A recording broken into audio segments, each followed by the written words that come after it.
amazina dusubije inyuma aya mazina twita y'ubukirisu mumbabarire jewe mbanvuga nawe nyene ni ngorane kuko basoza bavuga ngo izina ni ryo muntu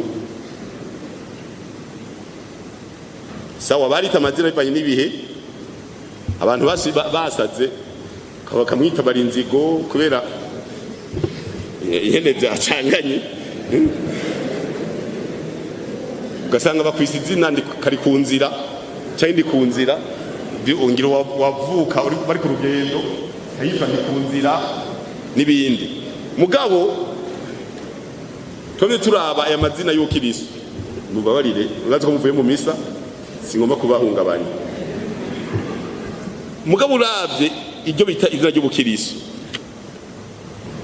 byaje kutubuza bimwe bimwe nta kuntu umuntu utazi iyo yakuriye utazi ko yari umusuma utazi yuko yari mboregwa utazi yuko yari umusambanyi bagaca kwita izina ryiwe none wewe bakwise Sawuli none bakwise ndi kuri yo Sawuli wopfa mwiki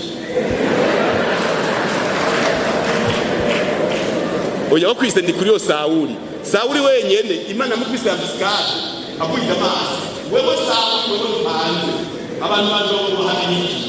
none wewe bakwise Sawuli mutazomara abantu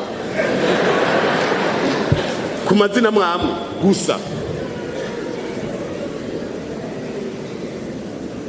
je narondere Veriano namubuze nararondere Veriano icari ico namubura bavuga ngo n'umufaransa sinzi inyamba yari yo mu misozi ahantu ibintu bidapanze je nagize gusaba papa ndamugani yamara indura izina avuga ati bayindira yari umupepere wo hariya mu Kayogoro mugayo tuzi ko kwa mushikiranganje ashobora kubihindura mba nahinduye kera